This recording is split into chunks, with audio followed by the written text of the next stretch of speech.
in the unforgiving mountains of Afghanistan, where the Taliban had turned every ridge into a fortress and every shadow into a potential grave, a figure barely 5 feet tall was about to rewrite the rules of modern warfare. Her name was Sarah Chen, and according to every military regulation, physical standard, and combat protocol, she should never have been there. Too short for infantry, they said. Lacks the physical presence for frontline combat, read her initial rejection letter. Does not meet minimum height requirements for combat roles. But sometimes, the most devastating weapons come in the smallest packages, and Sarah was about to prove that in the deadliest way possible. Before we jump back in, tell us where you're tuning in from. And if this story touches you, make sure you're subscribed, because tomorrow I've saved something extra special for you. The year was 2010, and the war in Afghanistan had reached a bloody stalemate. American forces were losing ground to an enemy that seemed to vanish into the mountainous terrain like ghosts, only to reappear with deadly precision when least expected. In this brutal theater of war, conventional tactics were failing, and the military was desperately searching for new approaches, new weapons, new ways to turn the tide.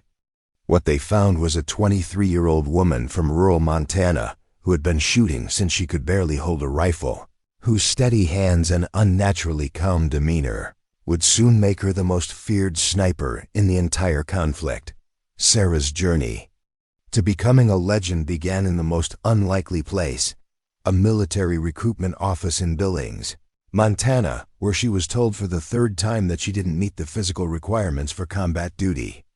Standing at just 4 feet 11 inches and weighing barely 110 pounds, she was told she could serve in communications, logistics, or medical support, but frontline combat was out of the question. The recruiting sergeant, a burly man named Jackson who had seen action in Iraq, looked her up and down with barely concealed skepticism.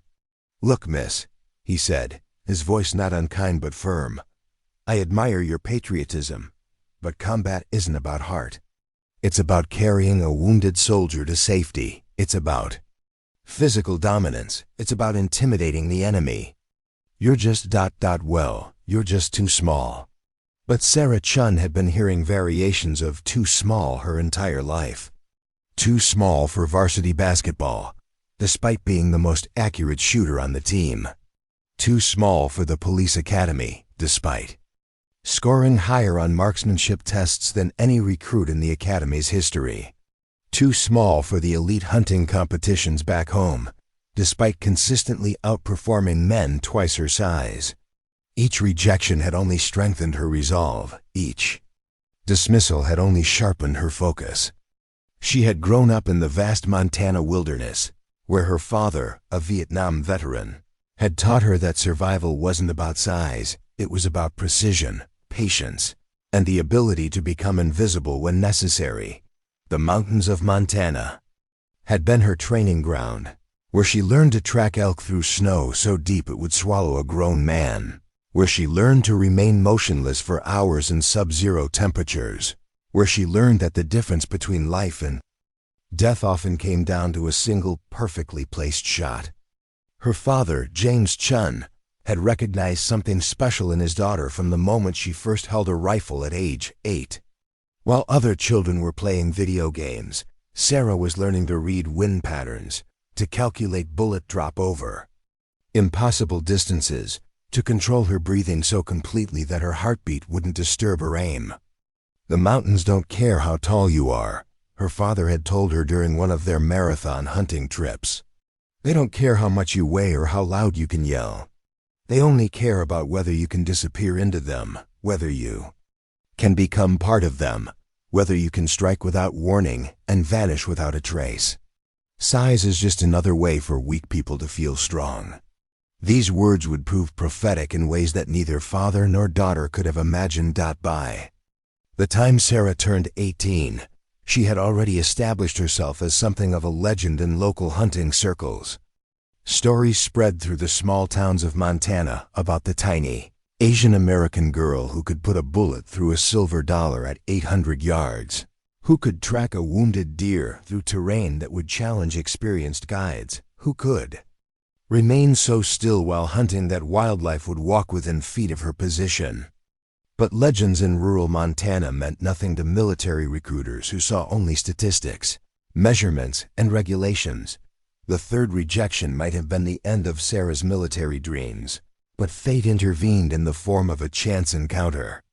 At a local shooting competition, Master Sergeant Michael Rodriguez, a decorated sniper instructor from Fort Benning who was visiting family in Montana, had heard whispers about the local phenomenon and decided to see for himself. What he witnessed that day would change not only Sarah's life, but the entire trajectory of American sniper doctrine. The competition was a grueling test of marksmanship under extreme conditions, with targets placed at distances ranging from 300 to 1,200 yards across varied terrain. Competitors were required to engage targets while prone, sitting, standing, and from improvised positions, all while dealing with shifting winds and challenging light conditions. Sarah was the smallest competitor by far, and several of the other shooters, grizzled hunters, and military veterans made no effort to hide their amusement at her presence. Rodriguez watched in growing amazement as Sarah systematically dismantled the competition. Her shooting position was unconventional but perfectly suited to her small frame. Where larger shooters struggled with stability, her compact build allowed her to find natural support points that others couldn't utilize. Where others fought against the wind, she seemed to read it like a familiar book, adjusting her aim with subtle movements that appeared almost instinctive. Most remarkably, she displayed an almost supernatural ability to remain calm under pressure, her heart rate actually seeming to slow as the difficulty increased. The defining moment came during the final round of the competition, when contestants were required to engage multiple targets at varying distances within a strict time limit, while dealing with simulated stress factors, loud noises, smoke, and physical challenges designed to replicate combat conditions. As chaos erupted around them, most shooters saw their accuracy plummet under the pressure. Sarah, however, seemed to enter a different state entirely. Rodriguez later described it as watching someone slip into a trance where the external world simply ceased to exist except for the target and the path the bullet needed to take to reach it. She engaged 12 targets in rapid succession, each shot placed with surgical precision despite the increasingly difficult conditions. The final target, a steel plate no larger than a dinner plate placed at 1,000 yards, had defeated every other competitor. Sarah studied it for less than 30 seconds, made a minute adjustment to her scope, controlled her breathing, and squeezed the trigger. The distant ring of metal on metal echoed across the range, and Rodriguez knew he had discovered something extraordinary. After the competition, which Sarah won by a margin that bordered on embarrassing for her competitors, Rodriguez approached her with a proposal that would change everything. He had been tasked with developing new sniper training protocols for unconventional warfare, and he believed that Sarah's unique combination of physical attributes and mental discipline could be the key to creating a new breed of military marksman, one designed specifically for the challenges of modern asymmetric warfare. The military is changing, Rodriguez explained to Sarah and her parents that evening over dinner. We're not fighting conventional armies anymore.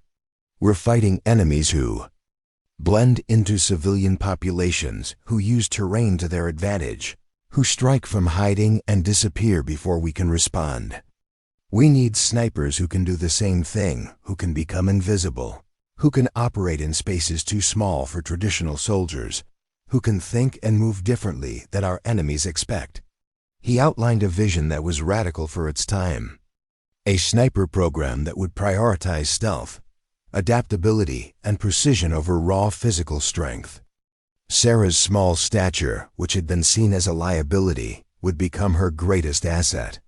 She could move through spaces that larger soldiers couldn't access, could hide in positions that would be impossible for bigger fighters, could operate for extended periods with minimal supplies due to her lower caloric needs. More importantly, Rodriguez had recognized something in Sarah's psychological profile that made her ideally suited for the mental challenges of sniper work. The isolation, the requirement to remain motionless for hours or even days, the need to make split-second decisions under extreme pressure, these were areas where many otherwise capable soldiers failed. Sarah, however, seemed to thrive in exactly these conditions. The path to getting Sarah into the military, despite her physical limitations, required Rodriguez to call in favors accumulated over 20 years of service. He had to convince skeptical commanders that the changing nature of warfare required new approaches, new types of soldiers. He argued that the Taliban's success came largely from their ability to operate in ways that conventional military thinking couldn't counter. They were small, mobile, adaptive, and willing to use unconventional tactics. "We need to fight ghosts." With ghosts, Rodriguez argued in a presentation to his superiors, "We need soldiers who can disappear into the landscape, who can wait longer than our enemies can, who can strike with precision and vanish without a trace." Physical size isn't just irrelevant for this kind of warfare. It's actually a disadvantage. We need to rethink everything we know about what makes an effective soldier. The argument was compelling, but it took months of bureaucratic maneuvering. To create the special circumstances that would allow Sarah to enter military service, she would be enrolled as part of an experimental program designed to test new approaches to sniper training and deployment. If successful, she would pave the way for a new generation of unconventional warriors. If she failed, the program would be quietly discontinued and traditional approaches would remain unchanged. Sarah's entry into basic training was unlike anything the military had seen before.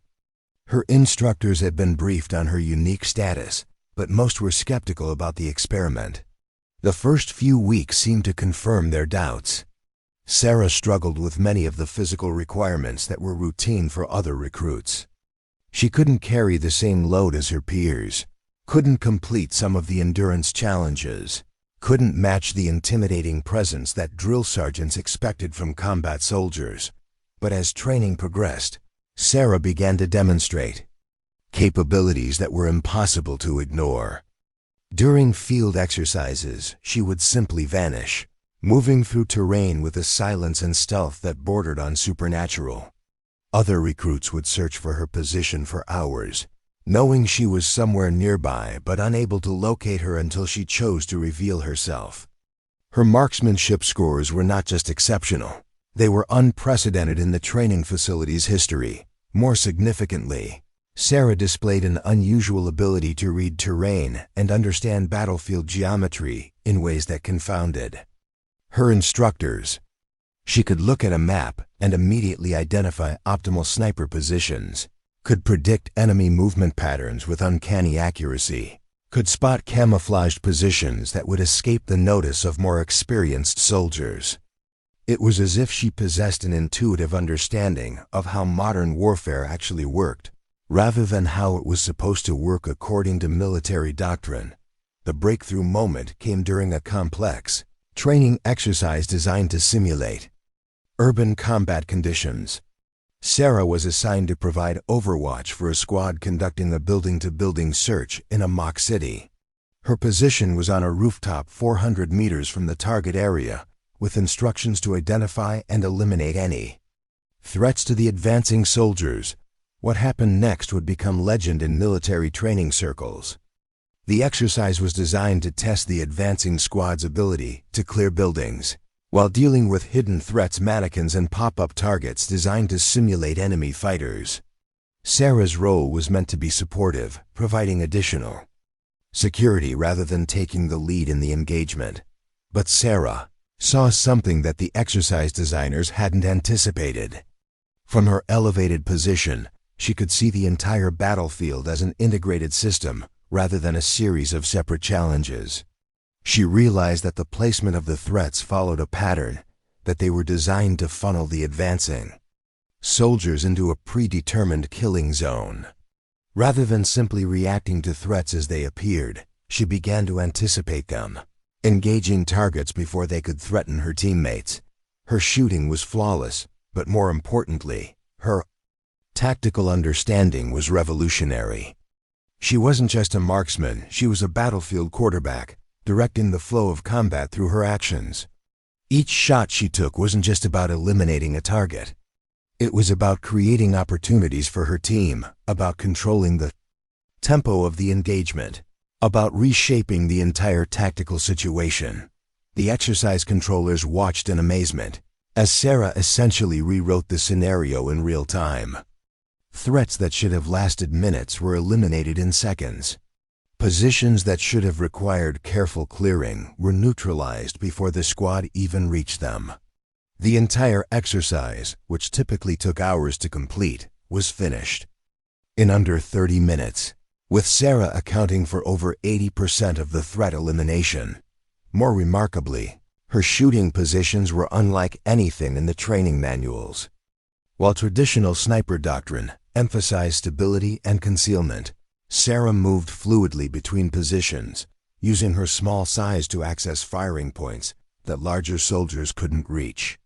She fired from beneath vehicles, from inside drainage pipes, from spaces so confined that other soldiers couldn't even fit into them. Each position was chosen not just for its tactical advantage, but for its psychological impact. Her shots seemed to come from everywhere, and nowhere at once. The debriefing after the exercise was unlike anything the training facility had experienced. Sarah's performance had been so far beyond normal parameters that the controllers initially suspected equipment malfunction or scoring errors. But video review confirmed what they had witnessed: a fundamental reimagining of how sniper warfare could be conducted. Colonel Patricia Morrison, the base commander, was present for the debriefing, having heard rumors about the unusual recruit. Her initial skepticism quickly transformed into recognition that she was witnessing something unprecedented. In 30 years of military service, she later wrote in her report, "I have never seen a soldier who so completely redefined what was possible within their specialty." This recruit doesn't just break the mold, she represents an entirely new approach to warfare. The implications were staggering. If Sarah's approach could be systematized and taught to others, it would represent a fundamental shift in military doctrine. Her tactics weren't just effective, they were revolutionary, offering solutions to problems that had plagued military planners for years. The ability to operate in confined spaces, to move undetected through hostile territory, to engage targets from unexpected angles, these capabilities could change the entire strategic calculus of modern warfare. But Sarah's success also raised uncomfortable questions about military tradition and doctrine. If a soldier who failed to meet basic physical requirements could outperform elite forces, what did that say about the validity of those requirements? If unconventional tactics could achieve superior results, why was the military so invested in conventional approaches? Sarah's very existence challenged assumptions that had guided military thinking for generations. The decision to fast-track Sarah through training and deploy her to Afghanistan was controversial within military circles. Many traditionalists argued that her success in controlled training environments didn't necessarily translate to real-world combat effectiveness. They worried that her physical limitations would become liabilities in actual combat, that her unconventional approach might endanger her teammates, that her success was an anomaly rather than a reproducible model. But Rodriguez and his supporters argued that the changing nature of warfare required new types of soldiers, that the Taliban's success came precisely from their willingness to abandon conventional approaches. They pointed to the military struggles in Afghanistan as evidence that traditional tactics were insufficient for modern asymmetric warfare. Sarah wasn't just a talented individual, she was a prototype for the kind of soldier the military needed to develop to succeed in future conflicts. The debate was ultimately settled by results. Sarah's training scores were unprecedented, her tactical innovations were immediately adopted by other units, and her psychological profile suggested that She would thrive under the stress of actual combat. More importantly, her approach offered solutions to specific problems that American forces were facing in Afghanistan. The need for soldiers who could operate in confined spaces, who could remain hidden for extended periods, who could engage targets in complex urban environments. As her deployment date approached, Sarah underwent specialized training designed to prepare her for the unique challenges of Afghan terrain and Taliban tactics. She studied the enemy's methods, learned to read the subtle signs that indicated improvised explosive devices, practiced engaging targets under the extreme conditions of high-altitude warfare. But perhaps most importantly, she began to understand how her unique capabilities could be integrated into existing military operations. The transformation from rejected recruit to elite warrior was complete, but Sarah's real test was still to come. The mountains of Afghanistan would prove whether her revolutionary approach to warfare could succeed against an enemy that had been fighting in those same mountains for decades. What happened next would not only validate her methods, but would make her the most feared sniper in the entire conflict, a ghost in the mountains whose very presence would change the course of the war.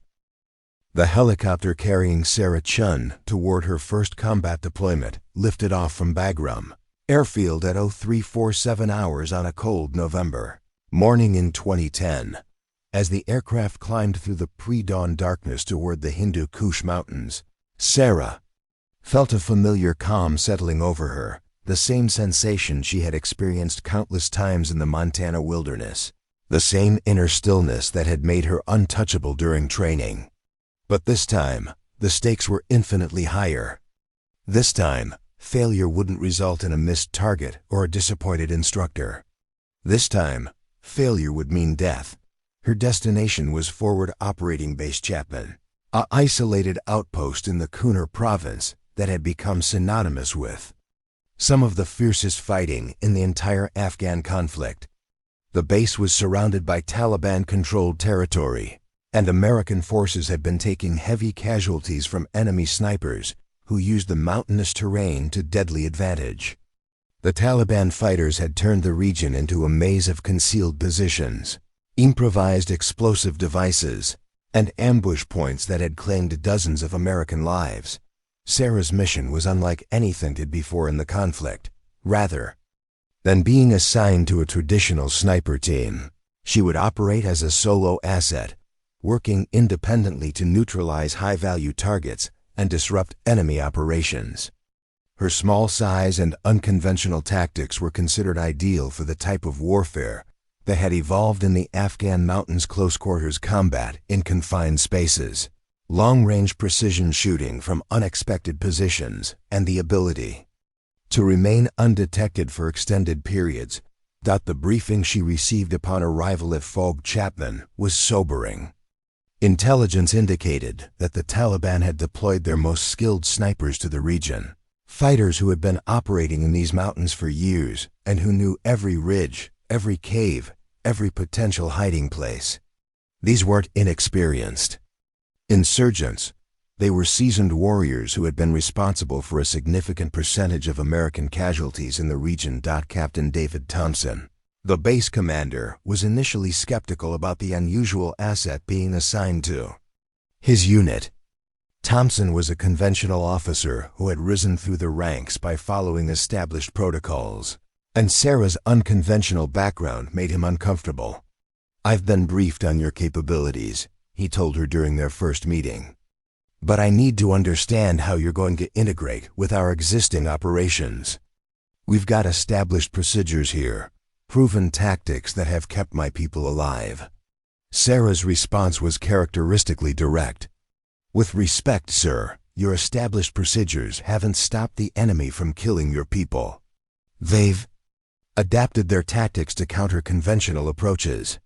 We need to adapt as well, or we'll keep losing soldiers to an enemy that's fighting by different rules." The conversation that followed revealed the depth of the tactical challenge facing American forces in the region. The Taliban had developed sophisticated counter-sniper techniques, using decoys, coordinated positioning, and intimate knowledge of the terrain to neutralize traditional sniper teams. They had learned to predict where American snipers would position themselves, how they would approach targets, and how they would attempt to extract after completing their missions. Sarah's first mission came just 3 days after her arrival. Intelligence had identified a Taliban sniper who had been responsible for killing 6 American soldiers over the previous month. The enemy fighter operated from a series of caves and concealed positions on a ridge overlooking a critical supply route. Multiple attempts to locate and eliminate him had failed, with several American sniper teams forced to withdraw after coming under accurate enemy fire. The previous teams had all used similar approaches, establishing overwatch positions on adjacent ridges using conventional concealment techniques and following standard operating procedures for target acquisition and engagement. The Taliban sniper had learned to counter these approaches, disappearing whenever American forces moved into position and reappearing to strike when they least expected it. Sarah's approach was radically different. Rather than trying to outshoot the enemy sniper from a distance, she planned to get close, much closer than military doctrine would normally allow. She would infiltrate the enemy's immediate area, using her small size to access positions that larger soldiers couldn't reach, and engage the target from an unexpected angle. The plan was controversial within the chain of command. Military doctrine emphasized maintaining safe distances from enemy positions, using superior equipment and training to engage targets from beyond the range of effective counterfire. Sarah's approach seemed to violate every principle of sniper warfare, placing her in extreme danger for what many considered minimal tactical advantage. But Sarah understood something that conventional military thinking missed. The enemy's expectations were based on their experience fighting traditional American forces. They had learned to predict how American snipers would behave, where they would position themselves, and how they would conduct their operations. By abandoning conventional approaches, Sarah could exploit the enemy's assumptions and strike from directions they wouldn't anticipate. Preparing and narrating this story took us a lot of time, so if you are enjoying it, subscribe to our channel. It means a lot to us. Now back to the story. Her infiltration began at 0200 hours, moving through terrain that would have been impossible for larger soldiers to navigate. Sarah used natural depressions, rock formations, and vegetation to mask her approach, moving in short bursts and remaining motionless for extended periods whenever there was any possibility of detection. Her progress was measured in meters rather than kilometers, with each movement carefully calculated to avoid detection by enemy sentries or surveillance devices. The Taliban had established a sophisticated network of observation posts and early warning systems throughout the region. They used traditional method sentries with binoculars, listening posts, and coordinated patrols, combined with modern technology including night vision equipment and radio communications. Most American forces found it nearly impossible to operate undetected in this environment, but Sarah's unconventional approach allowed her to slip through gaps in their coverage. After 8 hours of careful movement, Sarah reached a position that would have been impossible for traditional sniper teams to access. She had worked her way into a crevice in the rock face, barely large enough for her compact frame, that provided a clear line of sight to the enemy sniper's primary position. The location was less than 200 meters from the target, much closer than conventional sniper doctrine would recommend, but perfect for Sarah's purposes. From her concealed position, Sarah began the patient work of surveillance that would define her approach to sniper warfare. Unlike traditional snipers who might observe a target for hours before taking the shot, Sarah planned to study her enemy for days, learning his patterns, understanding his methods, and identifying the optimal moment to strike. This level of patience was unprecedented in military operations, but it was exactly the kind of approach that her Montana upbringing had prepared her for. The Taliban sniper was clearly skilled and experienced. Sarah watched as he moved between multiple positions, never staying in one location for more than a few hours, always varying his routes and timing to avoid establishing predictable patterns. He used sophisticated camouflage techniques, blending into the rocky terrain so effectively that even Sarah's trained eye had difficulty tracking his movements. Most remarkably, he displayed an almost supernatural awareness of his surroundings, seeming to sense when he was being observed and taking appropriate countermeasures. But everyone has patterns, and Sarah's extraordinary patience began to reveal the subtle rhythms of her opponent's behavior. She noticed that he favored certain positions during specific times of day, that he had preferred routes between his various hides, that he showed slight preferences for certain types of targets. More importantly, she began to understand his psychological profile, his confidence in his abilities, his assumptions about American capabilities, and his expectations about how the engagement would unfold. On the second day of observation, Sarah witnessed the enemy sniper in action.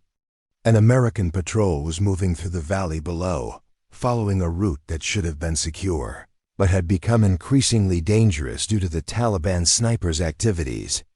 Sarah watched through her scope as the enemy fighter moved into position, selected his target, and prepared to fire. The shot, when it came, was perfect, a clean hit that killed an American soldier instantly and sent the rest of the patrol scrambling for cover. Sarah's finger moved to her trigger, and for a moment she had a clear shot at the enemy sniper. But she held her fire, recognizing that this single engagement was part of a larger pattern.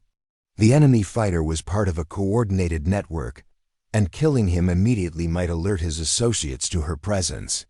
Instead, she continued her observation, learning not just about this individual target, but about the entire enemy system. The restraint required for this approach was extraordinary. Sarah was watching American soldiers die while she had the capability to prevent it, but she understood that her mission required a more comprehensive solution. She needed to understand the entire enemy network before she could effectively disrupt it. This kind of strategic thinking was unprecedented for a sniper, but it reflected Sarah's unique understanding of how modern warfare actually worked. Over the next 48 hours, Sarah's patience was rewarded with intelligence that would revolutionize American understanding of Taliban tactics in the region. She discovered that the enemy sniper was part of a three-man team, with spotters and support personnel who coordinated their activities through a sophisticated communication network.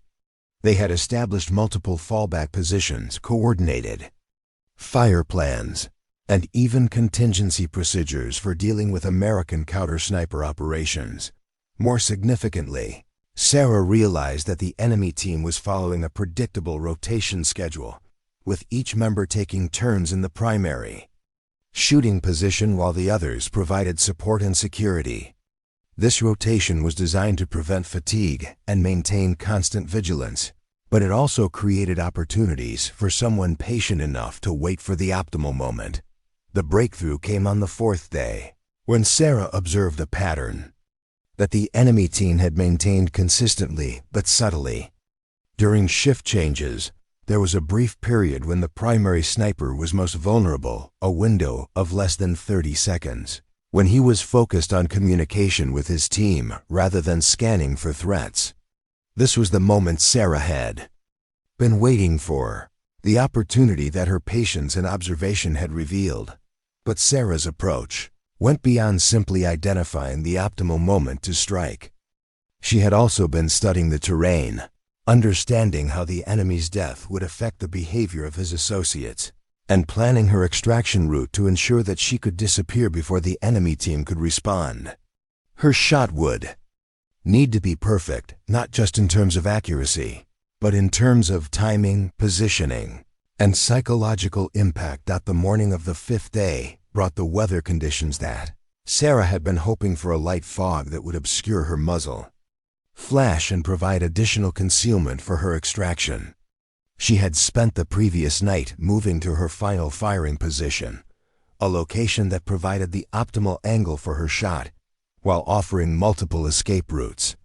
Her preparation was meticulous, with every aspect of the engagement planned and rehearsed. At 0847 hours, Sarah's target moved into position for what would be his final shot. Through her scope, she could see him settling into his familiar routine, checking his equipment, scanning the valley below, communicating with his spotters. Sarah controlled her breathing, allowed her heart rate to slow, and began the mental countdown that would end with the squeeze of her trigger. The shot, when it came, was perfect. The bullet traveled 187 meters through the morning air and struck the enemy sniper in the head, killing him instantly. The sound of the shot echoed through the mountains, but by the time the enemy team realized what had happened, Sarah had already begun her extraction.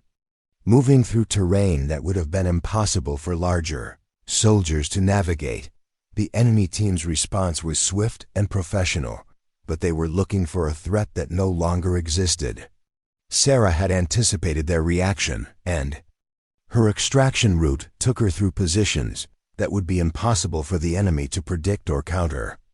Within minutes, she had vanished into the mountainous terrain, leaving behind only the evidence of her deadly precision. The aftermath of Sarah's first kill revealed the true impact of her unconventional approach to sniper warfare. The enemy team, faced with the death of their primary shooter from an impossible angle, began to question their understanding of American capabilities. They had been operating under assumptions about how American forces would engage them, assumptions that Sarah's actions had just shattered completely. Intelligence intercepts, in the days following the engagement, revealed the confusion and fear that Sarah's shot had created within enemy ranks. Taliban commanders were struggling to understand how their most skilled sniper had been eliminated from a position that should have been secure. The shot had come from an angle that conventional sniper doctrine would have considered impossible, from a position that should have been inaccessible to American forces. More importantly, Sarah's patient approach had yielded intelligence that would prove invaluable for future operations. Her 5 days of observation had revealed the enemy's communication patterns, their coordination methods, and their assumptions about American tactics. This information was immediately disseminated to other units, providing them with insights that would save countless American lives in future engagements. Captain Thompson's initial skepticism about Sarah's capabilities was replaced by recognition that he had witnessed something unprecedented. "I've been in combat for 15 years, he reported to his superiors, "and I've never seen anything like this. She didn't just kill an enemy sniper, she disrupted their entire operational network." The psychological impact of her actions has been as significant as the tactical results. The success of Sarah's first mission led to rapid expansion of her operational responsibilities. Rather than being assigned to support existing units, she was given unprecedented autonomy to operate independently, identifying and engaging high-value targets throughout the region. Her small size and unconventional tactics made her ideally suited for the type of warfare that had evolved in the Afghan mountains: close-quarters combat in confined spaces, extended surveillance operations, and precision strikes from unexpected positions. Her second mission came just 1 week after her first success. Intelligence had identified a Taliban commander who was coordinating attacks against American supply convoys. The target was operating from a compound in a village that was considered too dangerous for conventional forces to approach. Previous attempts to eliminate him had failed, with American forces unable to get close enough to the target without alerting the extensive network of supporters and early warning systems that protected him. Sarah's approach to this mission demonstrated the evolution of her tactical thinking. Rather than focusing solely on the elimination of the target, she began to think systematically about how to disrupt the entire enemy network. She recognized that killing the commander would be relatively easy. The real challenge was doing so in a way that would create maximum psychological impact while minimizing the risk of retaliation against local civilians. Her infiltration of the village required techniques that had never been taught in military training. Sarah used her small size to access buildings through windows and openings that larger soldiers couldn't navigate. She moved through the community during periods of reduced activity, using her understanding of human behavior to predict when civilians would be indoors and when streets would be empty. Most remarkably, she demonstrated an ability to blend into the local environment that bordered on the supernatural. The target commander was known for his security consciousness and his sophisticated understanding of American capabilities. He varied his routines, used multiple safe houses, and employed a network of bodyguards and early warning systems that had proven effective against previous American operations. But his security measures were designed to counter conventional threats, and Sarah's unconventional approach allowed her to exploit vulnerabilities that he hadn't anticipated. Sarah's observation of the target revealed a man who was intelligent, cautious, and deeply committed to his cause. He had survived multiple American attempts to eliminate him, and his confidence in his security measures was well-founded. But everyone has vulnerabilities, and Sarah's patient observation began to reveal the subtle patterns that would provide her with the opportunity she needed. The breakthrough came when Sarah realized that the target's security measures, while sophisticated, were based on assumptions about American operational methods that she could exploit. His bodyguards were positioned to counter conventional approaches, his safe houses were designed to withstand traditional assault methods, and his communication protocols were intended to prevent detection by standard intelligence gathering techniques. Sarah wasn't using standard techniques. Her approach was so unconventional that it fell outside the parameters of the enemy's defensive planning. She was operating in spaces that conventional forces couldn't access, using observation methods that traditional intelligence couldn't detect, and planning strikes from angles that the enemy couldn't predict. The elimination of the Taliban commander required Sarah to demonstrate capabilities that went far beyond simple marksmanship. She needed to understand the social dynamics of the village, the behavioral patterns of the local population, and the psychological profile of her target. The shot itself was just the culmination of a complex operation that required skills that had never been systematically taught in military training.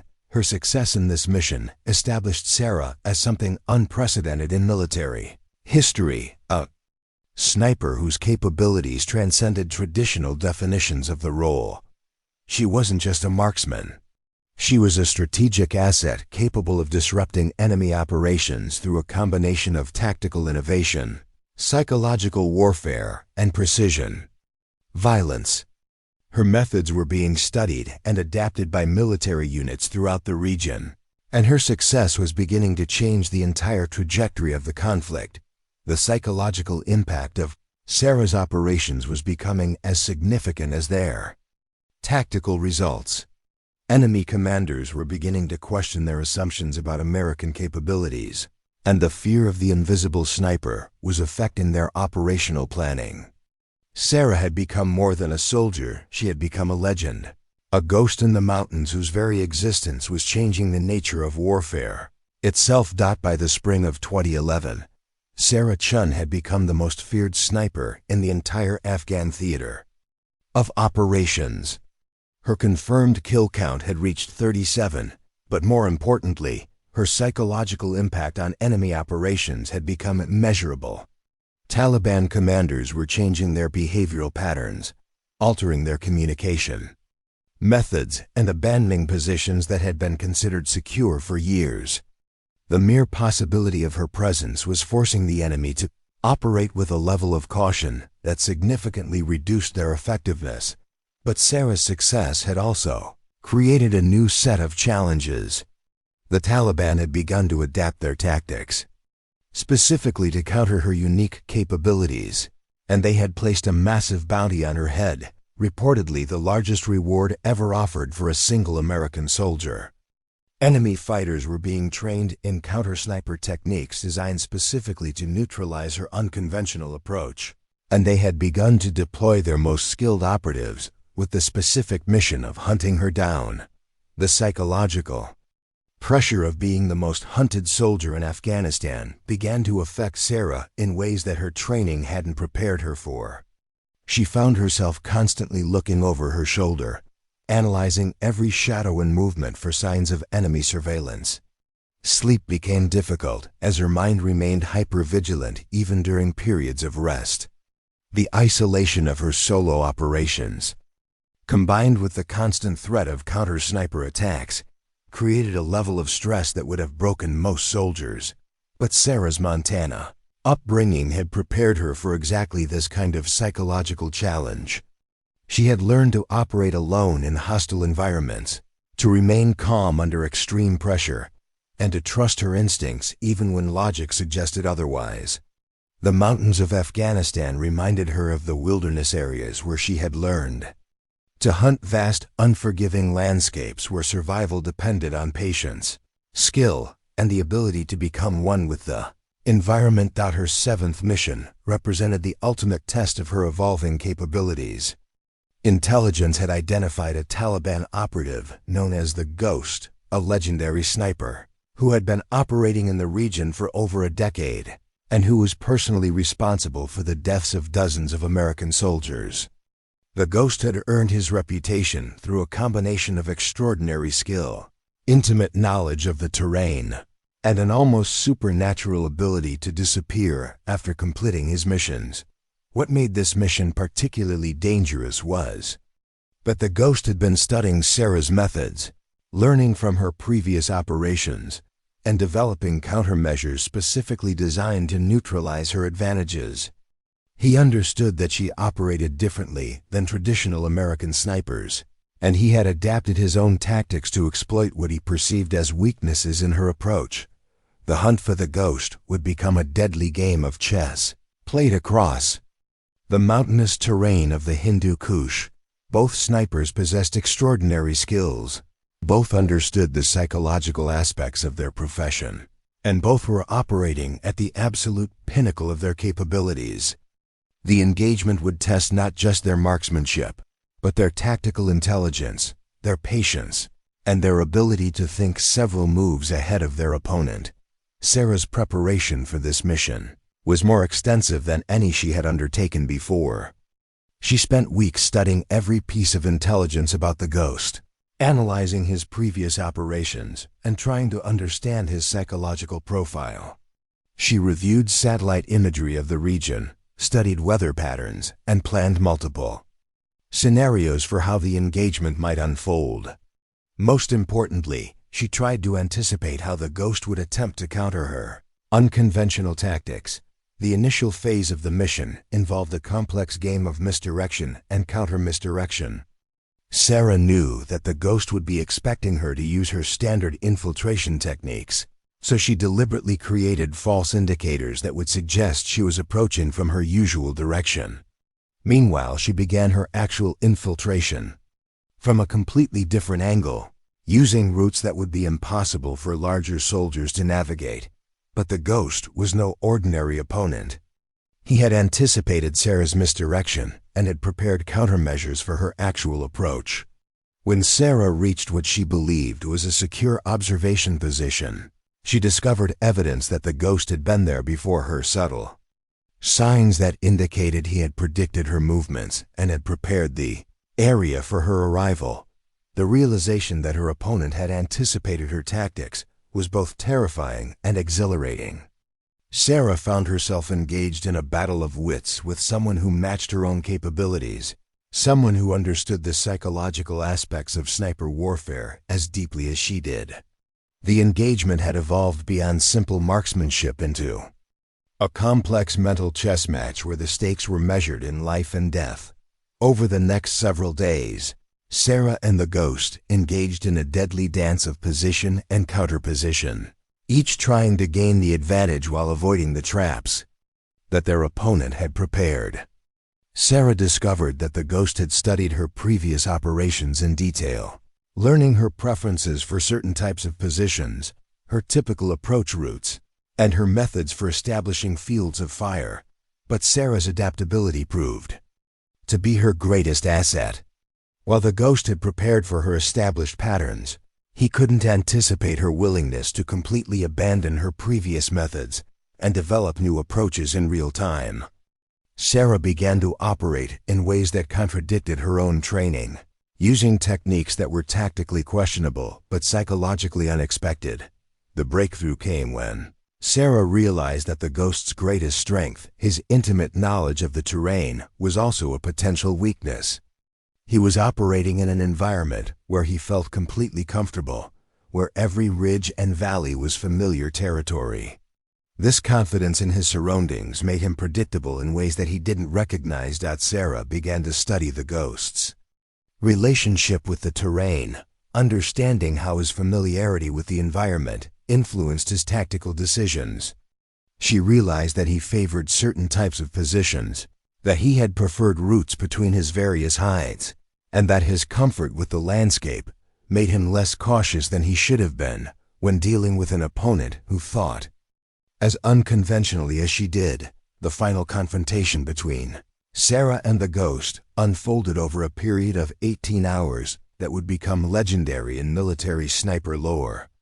The engagement began when Sarah detected subtle signs that the ghost was moving into position for what appeared to be a planned ambush. Rather than avoiding the trap, Sarah decided to turn the tables on her opponent, using his own ambush preparations. Against him, the ghost had chosen a position that provided excellent fields of fire and multiple escape routes, exactly the kind of location that sniper doctrine recommended for this type of engagement. But Sarah recognized that his position, while tactically sound, was also psychologically predictable. The ghost was operating according to established principles that Sarah could exploit through her unconventional approach. Instead of trying to counter-snipe from a distant position, Sarah decided to get close, much closer than any reasonable tactical assessment would recommend. She began a careful infiltration that would bring her within 50 meters of the ghost's position, a distance that would be considered suicidal by conventional standards, but that played to her unique advantages. Infiltration required Sarah to demonstrate capabilities that went far beyond anything in military training manuals. She moved through terrain that would have been impossible for larger soldiers to navigate, using natural depressions and rock formations to mask her approach. Her progress was measured in inches rather than feet, with each movement carefully calculated to avoid detection by an opponent who was actively searching for her. The ghost's vigilance was extraordinary. Sarah could see him through her scope, methodically scanning the terrain with the patience and skill that had kept him alive for over a decade. His positioning was perfect, his camouflage was flawless, and his understanding of the tactical situation was comprehensive. But he was looking for a threat that would approach according to conventional sniper doctrine, and Sarah's unconventional infiltration was taking her into spaces where he wouldn't expect to find an enemy. The psychological tension of the approach was almost unbearable. Sarah was moving through terrain where a single mistake would result in immediate detection and almost certain death. The ghost was less than 50 meters away, armed with a high-powered rifle and the skills to use it with deadly precision. Any sound, any movement that broke the natural pattern of the environment would alert him to her presence, but Sarah's Montana upbringing had prepared her for exactly this kind of challenge. She had learned to move through wilderness areas where any mistake could be fatal, where the ability to become invisible was the difference between success and failure. The techniques she had learned while hunting elk in deep snow were serving her well in the mountains of Afghanistan, where the stakes were infinitely higher but the fundamental principles remained the same. The final positioning required Sarah to access a firing point that would have been impossible for conventional forces to reach. She worked her way into a crevice in the rock face that was barely large enough for her compact frame, a position that provided a clear shot at the ghost while offering concealment that would be impossible for larger soldiers to achieve. From her concealed position, Sarah began the final phase of the engagement, the patient observation that would reveal the optimal moment to strike. The ghost was clearly aware that she was somewhere in the area, But his searches were focused on locations where conventional doctrine would suggest she might position herself. Her unconventional approach had taken her into a space that fell outside his tactical calculations. The shot, when it came, was perfect in its execution and devastating in its impact. The bullet traveled 47 meters through the mountain air and struck the ghost in the head, killing him instantly. The sound of the shot echoed through the mountains, but by the time it faded, Sarah had already begun her extraction, moving through terrain that would make pursuit virtually impossible. The death of the ghost sent shockwaves through the Taliban command structure. He had been considered untouchable, a legendary figure whose skills were viewed as supernatural by both allies and enemies. His elimination by an American sniper who had gotten close enough to engage him at point-blank range challenged every assumption about American capabilities and Taliban security. But Sarah's success came at a personal cost that was becoming increasingly difficult to bear. The constant stress of operating alone in hostile territory, combined with the psychological pressure of being the most hunted soldier in Afghanistan, was taking a toll that she was struggling to manage. Sleep became increasingly elusive as her mind remained hyper-vigilant even during periods of supposed rest. The isolation of her operations was perhaps the most challenging aspect of her service. While other soldiers had the support and camaraderie of their units, Sarah operated alone, making life-and-death decisions without the benefit of immediate backup or consultation. The responsibility for her own survival, combined with the knowledge that her actions were affecting the broader course of the war, created a level of stress that few soldiers had ever experienced. Despite these challenges, Sarah's operational effectiveness continued to increase. Her kill count had reached 43 confirmed eliminations, but more importantly, her psychological impact on enemy operations had become a strategic asset. Taliban commanders were avoiding areas where she might be operating. Communication patterns were being altered to prevent detection, and the overall effectiveness of enemy operations had been significantly reduced. The military began to study Sarah's methods with the goal of creating training programs that could produce similar results with other soldiers.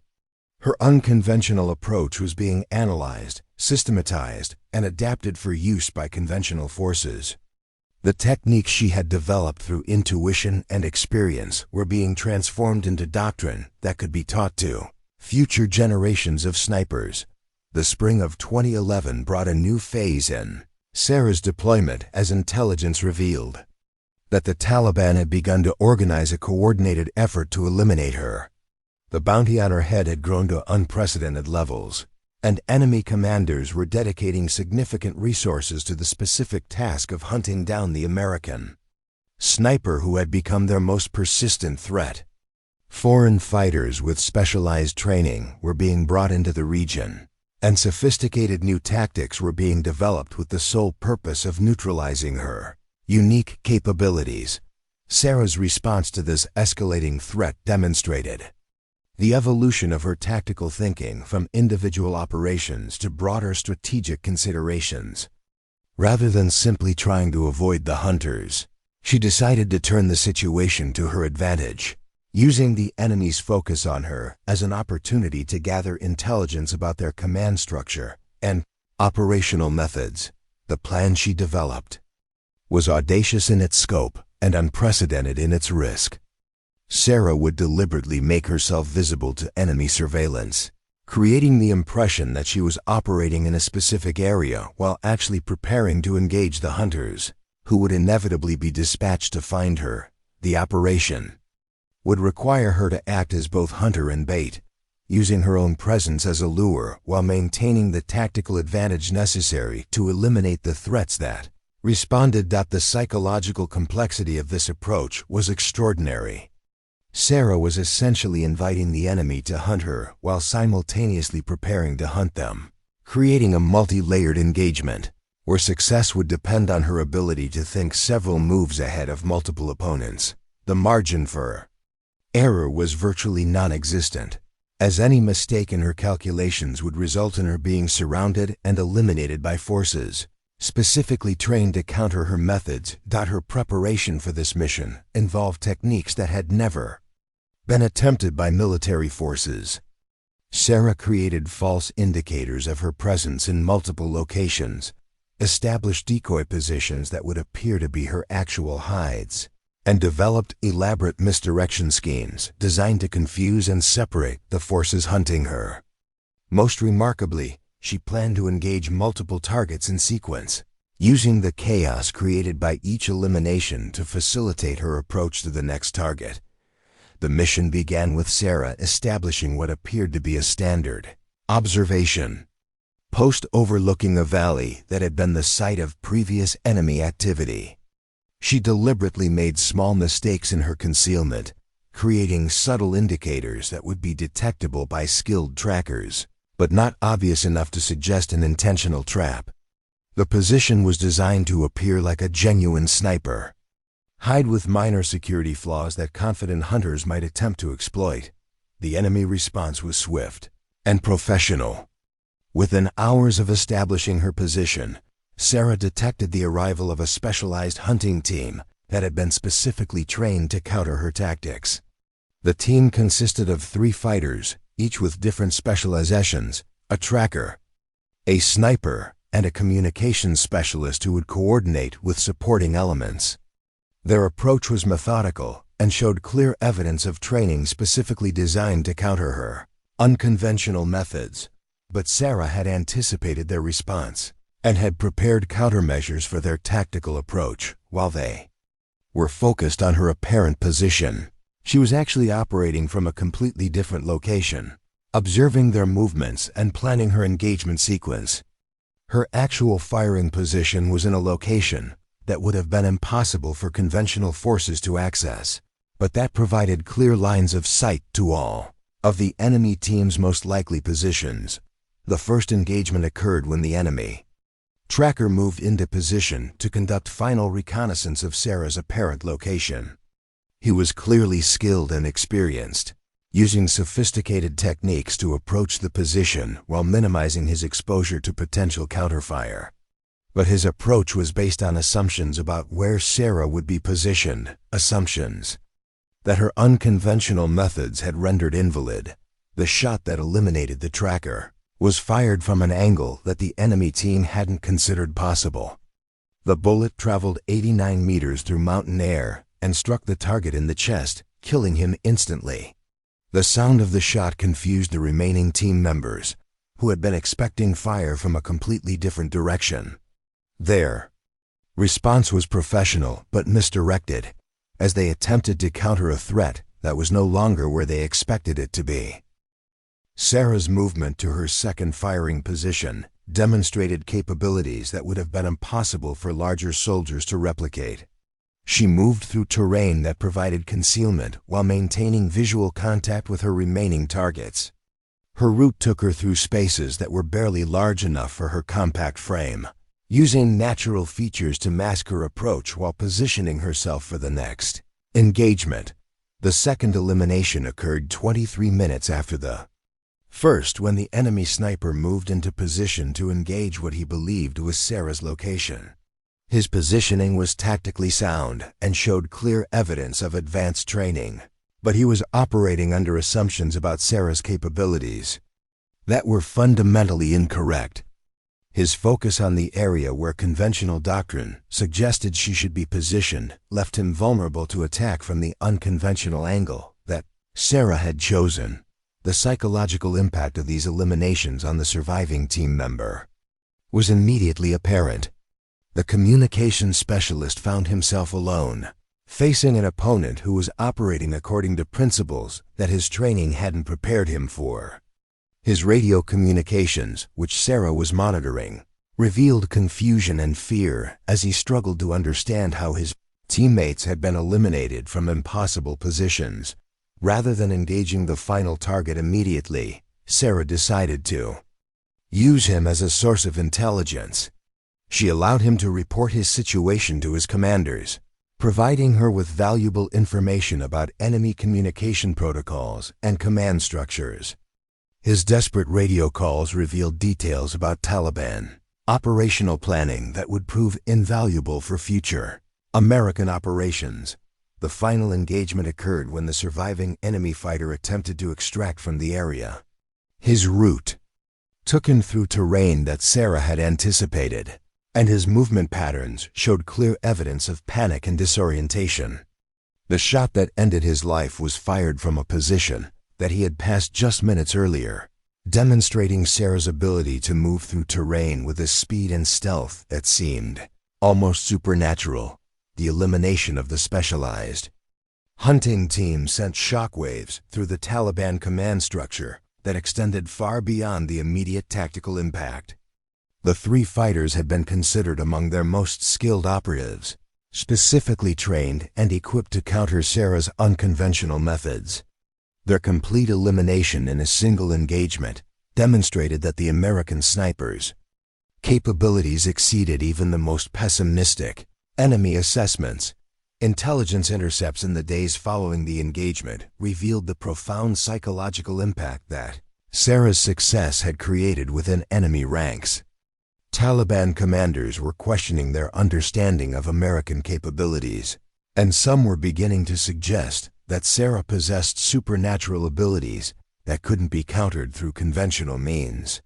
The fear and confusion in their communications was palpable, with references to the ghost who walks through walls and the demon who sees through mountains. But Sarah's psychological state was deteriorating under the constant pressure of being the most hunted soldier in Afghanistan.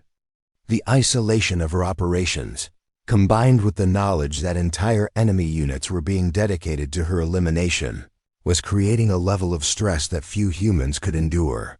Sleep became increasingly difficult as her mind remained hypervigilant even during periods of supposed rest. She found herself constantly analyzing her surroundings, looking for signs of surveillance or potential threats. The turning point came during what would become her final mission in Afghanistan. Intelligence had identified a high-value target, a Taliban commander who was coordinating attacks against American forces throughout the region. The target was known for his security consciousness and his sophisticated understanding of American tactics. Previous attempts to eliminate him had failed, and his continued operations were resulting in significant American casualties. Sarah's approach to this mission reflected the full evolution of her tactical thinking. Rather than focusing solely on the elimination of the target, she began to think about how to disrupt the entire enemy network while minimizing the risk of retaliation against local civilians. Her plan was comprehensive, involving not just the target elimination, but also the gathering of intelligence that would enable follow-up operations against the enemy's support structure. The infiltration required Sarah to demonstrate capabilities that had evolved far beyond her original training.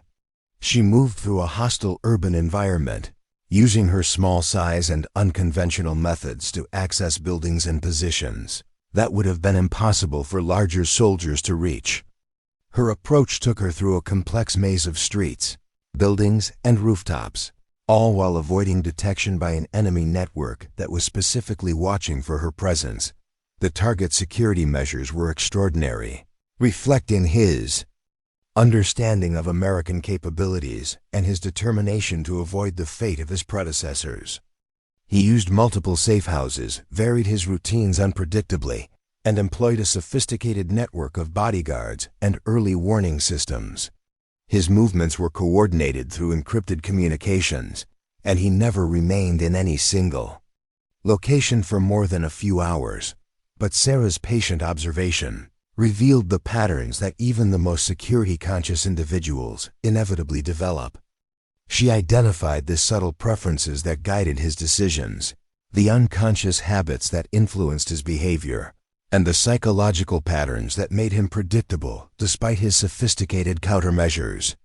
Her understanding of human psychology, combined with her technical skills, created opportunities that conventional intelligence methods couldn't detect. The final engagement occurred in a location that the target had considered completely secure, a safe house that had been carefully chosen for its tactical advantages and its distance from areas where American forces typically operated. Sarah's approach to this position required her to overcome security measures that would have defeated conventional assault teams, using her unique capabilities to access the building through routes that larger soldiers couldn't navigate. The shot that eliminated the target was fired from a position that military doctrine would have considered impossible to reach. Sarah had worked her way into the building structure itself, using maintenance spaces and architectural features to position herself for the optimal shot. The engagement demonstrated not just her marksmanship skills, but her ability to think three-dimensionally about tactical problems, using unconventional approaches to overcome seemingly insurmountable obstacles. The aftermath of this mission marked the end of Sarah's deployment in Afghanistan.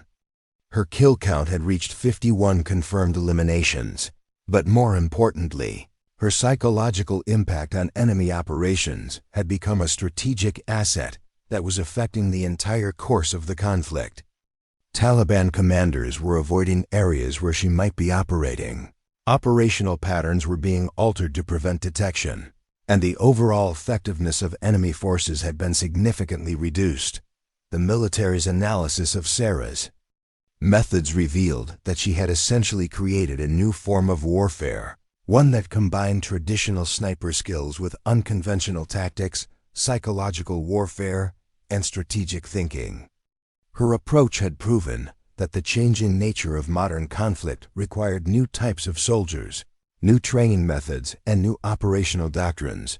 Sarah's return to the United States was marked by recognition that she had achieved something unprecedented in military history. She had not just been an exceptional sniper, she had been an innovator who had fundamentally changed the nature of her profession. Her methods were being studied and adapted by military forces around the world, and her success had paved the way for a new generation of unconventional warriors. But perhaps most significantly, Sarah had proven that the military's traditional assumptions about physical requirements and combat effectiveness were not just wrong, they were counterproductive. Her success had demonstrated that the most devastating weapons often come in unexpected packages, and that the future of warfare would belong to those who could think and fight differently than their enemies expected. The woman who had been rejected for being too short for combat had become the most effective sniper in modern military history, forever changing the understanding of what was possible in warfare and proving that sometimes the greatest victories come from the most unlikely sources. Sarah's transition back to civilian life proved to be more challenging than any mission she had undertaken in Afghanistan. The hypervigilance that had kept her alive in hostile territory became a liability in peaceful environments, where every unexpected sound or movement triggered combat reflexes that were no longer necessary. The silence of American suburbia, which should have been comforting, instead felt alien and threatening to someone who had spent months listening for the subtle sounds that might indicate enemy movement. The military's attempts to reintegrate Sarah into conventional roles revealed the extent to which her experiences had transformed her. Standard debriefing procedures were inadequate for someone whose methods had been so unconventional, whose psychological state had been shaped by levels of isolation and stress that few soldiers had ever experienced. The counselors and psychiatrists assigned to her case struggled to understand the unique challenges faced by someone who had essentially reinvented modern warfare. But Sarah's story was far from over. The military had begun to recognize that her innovations represented more than just individual success. They pointed toward a fundamental transformation in how warfare would be conducted in the 21st century.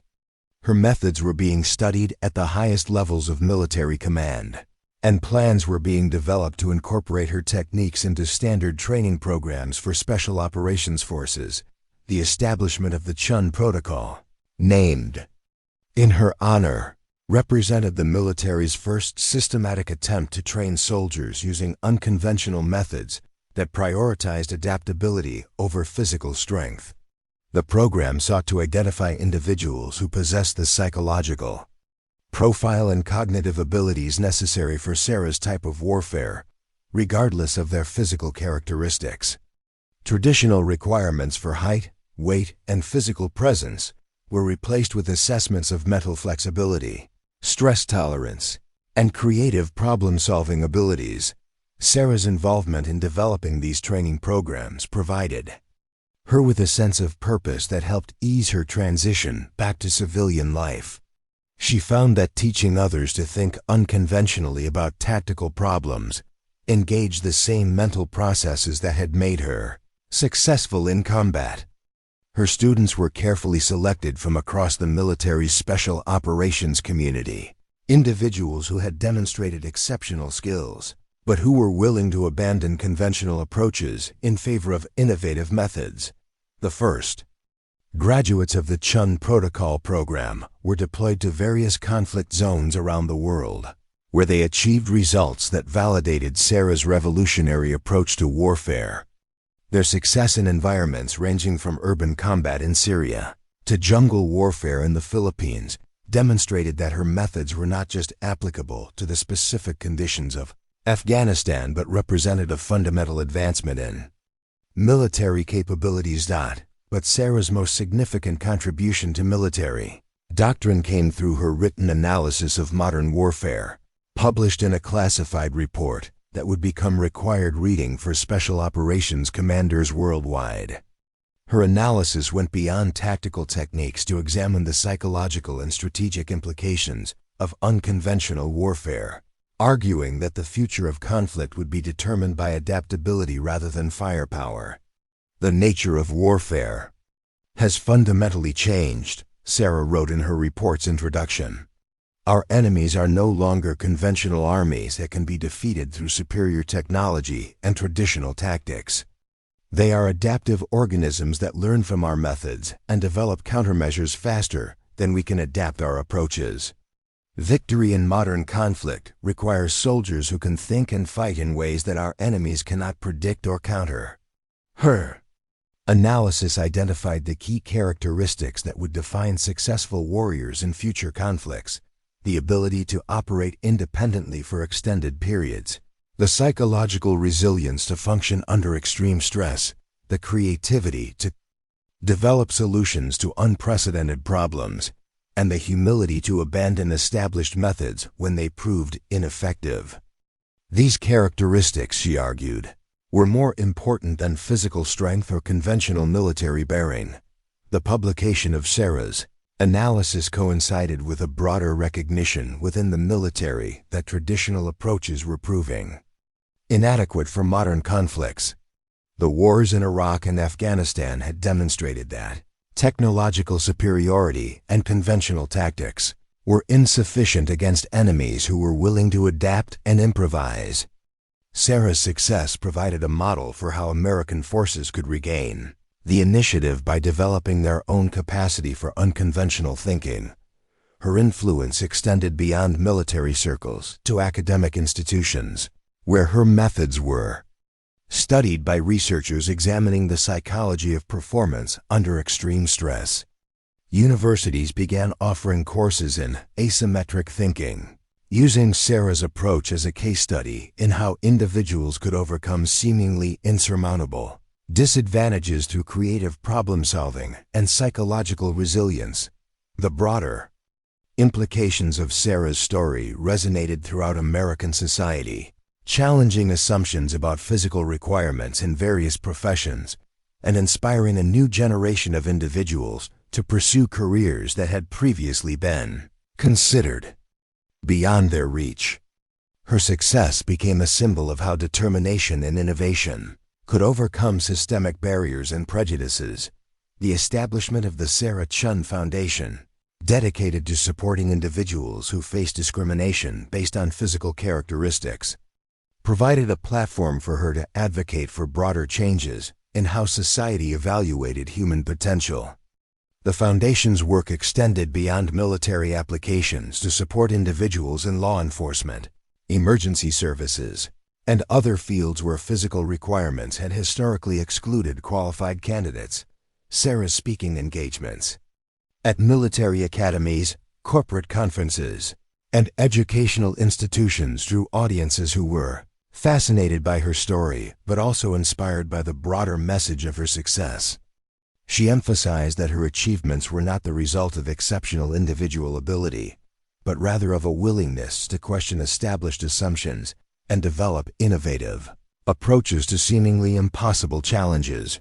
Her message resonated particularly strongly with young women who had been told that their physical characteristics made them unsuitable for careers in traditionally male-dominated fields. Sarah's success provided concrete proof that excellence could take many forms, and that the most effective solutions often came from unexpected sources. Her story became a powerful counter-narrative to conventional wisdom about leadership, effectiveness, and success. The long-term impact of Sarah's innovations became apparent as the military began to implement her methods across multiple branches of service.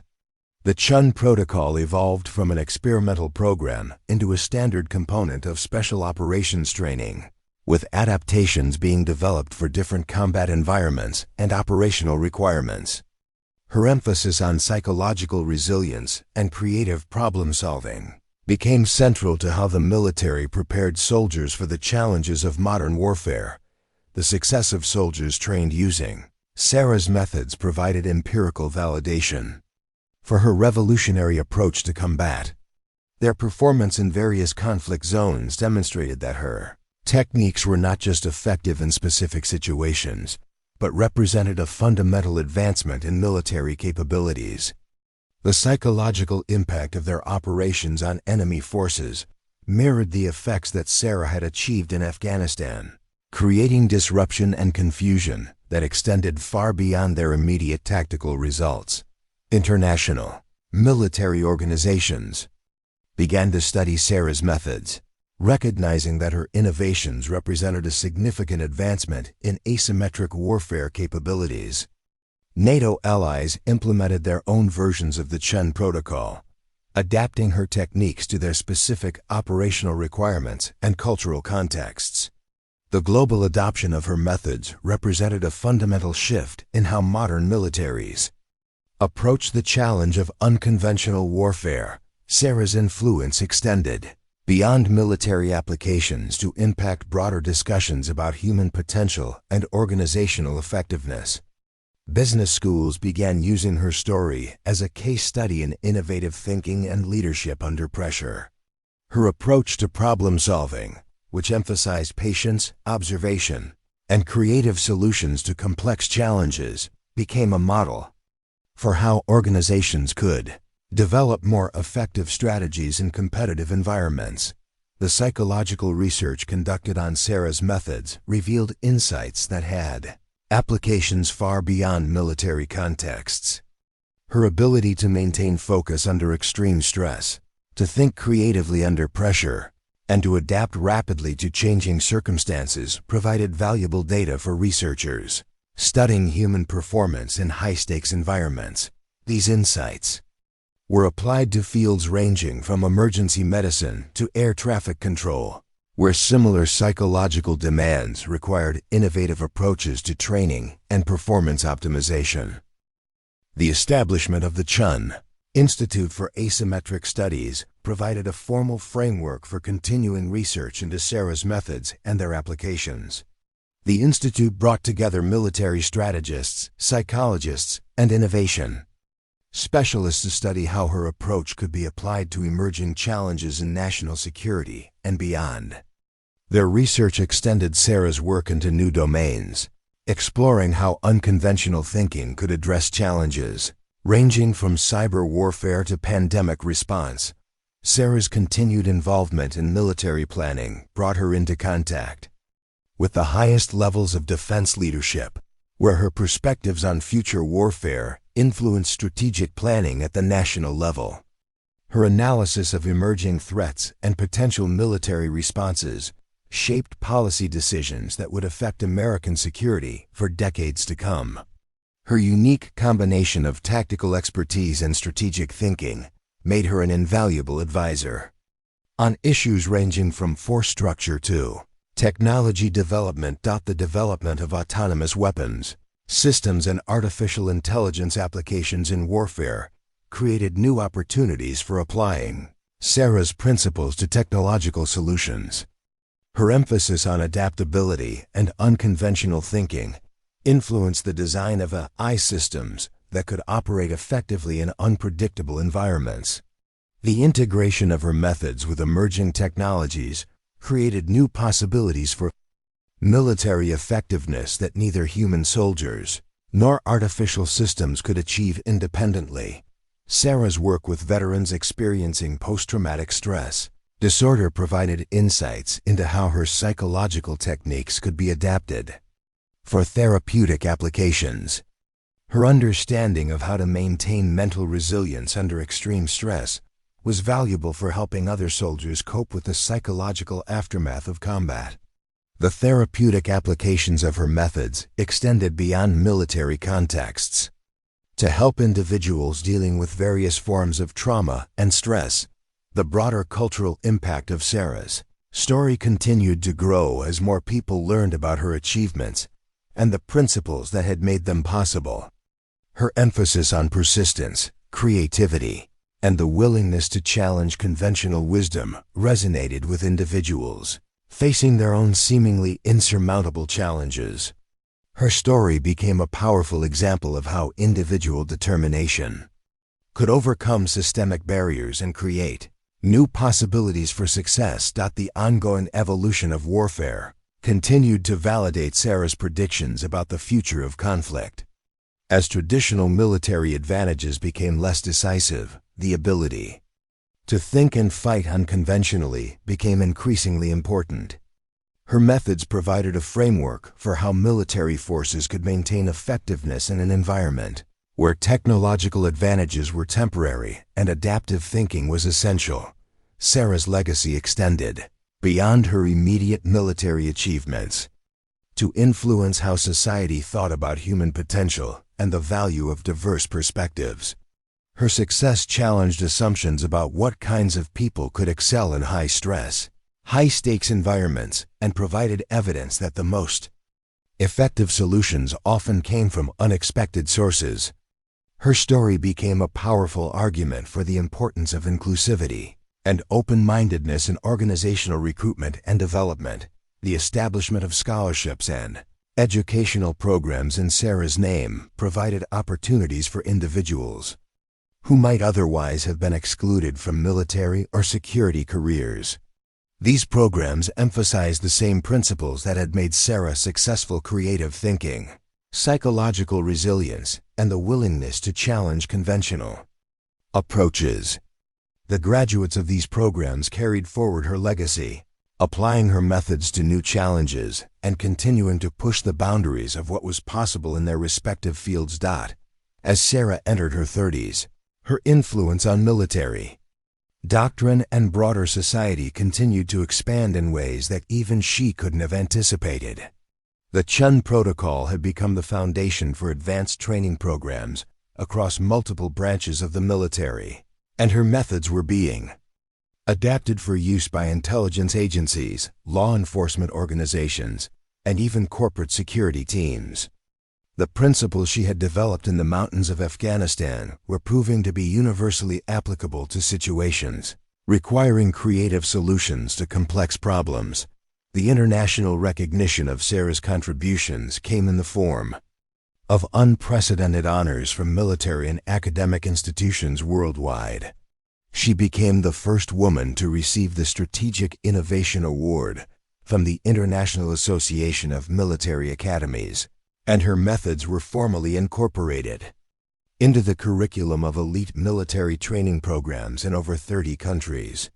The global adoption of her approach represented a fundamental shift in how modern militaries understood the requirements for effectiveness in contemporary warfare. Sarah's continued research into the psychological aspects of high-performance decision-making under stress yielded insights that revolutionized training methods across multiple domains.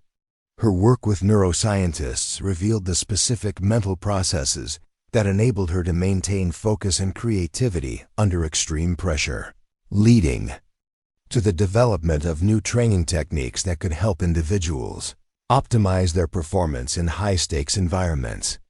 These discoveries had applications ranging from surgical training to space exploration, where similar psychological demands required innovative approaches to human performance optimization. The establishment of the Chen Center for Innovation in Human Performance provided a permanent institutional framework for continuing research into Sarah's methods and their applications. The center brought together researchers from multiple disciplines to study how her approach could be adapted to emerging challenges in fields ranging from artificial intelligence to climate change response. Their work extended Sarah's legacy beyond its military origins to address some of the most pressing challenges facing human society. Sarah's involvement in policy development at the highest levels of government reflected the recognition that her insights had implications far beyond military applications. Her analysis of how small, adaptive groups could achieve disproportionate impact influenced policy decisions, ranging from counterterrorism strategies to pandemic response planning. Her unique perspective on asymmetric challenges made her an invaluable advisor on issues that required creative thinking and unconventional approaches. The emergence of new types of conflicts, including cyber warfare and climate-related security challenges, created new opportunities for applying Sarah's principles to contemporary problems. Her emphasis on adaptability and creative problem-solving proved to be particularly relevant to challenges that couldn't be addressed through traditional military approaches. The integration of her methods with emerging technologies created new possibilities for addressing complex, interconnected problems that required innovative solutions. Sarah's work with young people, particularly those who had been told that their physical characteristics made them unsuitable for their chosen careers, provided a platform for her to advocate for broader changes in how society evaluated human potential. Her speaking engagements at schools and universities inspired countless individuals to pursue careers that had previously seemed impossible, and her message of perseverance and creative thinking resonated with audiences around the world. The long-term validation of Sarah's methods came through the continued success of individuals trained using her techniques. Their achievements in various fields demonstrated that her approach was not just effective in specific military contexts, but represented a fundamental advancement in human performance optimization. The psychological principles she had developed under the extreme conditions of combat proved to be universally applicable to situations requiring peak performance under pressure. The documentary film about Sarah's life, titled Ghost in the Mountains, brought her story to a global audience and sparked widespread discussion about the nature of heroism and effectiveness in modern society. The film's portrayal of her journey from rejected recruit to legendary warrior resonated with viewers around the world, particularly those who had faced their own challenges with societal expectations and limitations. The documentary became a cultural phenomenon, inspiring countless individuals to pursue their dreams, despite facing seemingly insurmountable obstacles. Sarah's autobiography, Size Matters: How Being Small Made Me Deadly, became an international bestseller and provided a detailed account of her methods and philosophy. The book went beyond her military achievements to explore the psychological and strategic principles that had made her successful, offering readers practical insights into how they could apply similar approaches to their own challenges. Her writing style, which combined tactical analysis with personal reflection, made complex military concepts accessible to civilian audiences while maintaining the depth and authenticity that military professionals valued. The establishment of training facilities based on Sarah's methods created opportunities for individuals from diverse backgrounds to develop the skills and mindset that had made her successful. These facilities, located around the world, provided specialized training programs that emphasized creative problem-solving, psychological resilience, and adaptive thinking. The graduates of these programs went on to excel in fields ranging from emergency response to corporate leadership, demonstrating the broad applicability of Sarah's approach.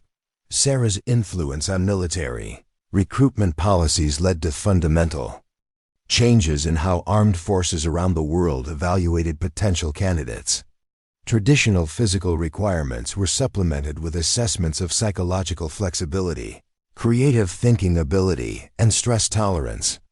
These changes opened military careers to individuals who had previously been excluded, creating a more diverse and effective force that was better equipped to handle the challenges of modern warfare. The research conducted on Sarah's methods by academic institutions yielded insights that influenced fields ranging from sports psychology to organizational management. Her approach to maintaining focus under pressure, adapting to changing circumstances, and developing creative solutions to complex problems provided valuable models for how individuals and organizations could optimize their performance in competitive environments. The interdisciplinary nature of this research created new connections between previously separate fields of study. Sarah's continued involvement in military operations, now in an advisory capacity, ensured that her methods continued to evolve and adapt to new challenges. Her analysis of emerging threats and her recommendations for addressing them influenced strategic planning at the highest levels of military command. Her unique combination of tactical expertise and strategic thinking made her an invaluable resource for military leaders grappling with the practical expertise and strategic thinking made her an invaluable resource for military leaders. Invaluable resource for military leaders grappling with the practice and strategic thinking made her an invaluable resource for military leaders grappling with their complexities of contemporary warfare. The broader societal impact of Sarah's story extended far beyond military and security applications. Her success became a powerful symbol of how individual determination and innovative thinking could overcome systemic barriers and create new possibilities for achievement. Her message resonated particularly strongly with marginalized communities, providing evidence that excellence could emerge from unexpected sources and that traditional measures of potential were often inadequate for predicting success. As Sarah looked back on her remarkable journey from rejected recruit to military legend, she reflected on the lessons that her experiences had taught her about human potential and the nature of excellence. Her story had demonstrated that the most significant limitations were often mental rather than physical, and that the willingness to challenge conventional wisdom could lead to revolutionary breakthroughs. Her legacy would continue to inspire future generations to think differently about what was possible and to pursue their goals with determination and creativity. The woman who had been told she was too short for combat had not only become the military's deadliest sniper, but had fundamentally changed how society understood the relationship between physical characteristics and effectiveness. Her achievements had opened doors for countless others who had been excluded from their chosen careers, and her methods had created new possibilities for human performance in high-stakes environments. Sarah Chen's story was proof that sometimes the most powerful weapons come in the smallest packages, and that the greatest victories often belong to those who refuse to accept limitations imposed by others. Her influence would continue to grow as new generations of soldiers, leaders, and innovators applied her methods to emerging challenges. The principles she had developed in the mountains of Afghanistan, patience, adaptability, creative thinking, and the courage to challenge conventional wisdom, would remain relevant as long as human beings faced complex problems that required innovative solutions.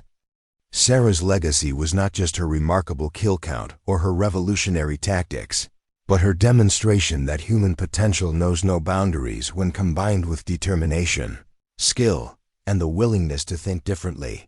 The final measure of Sarah's impact was not found in military records or academic studies, but in the countless individuals whose lives had been changed by her example.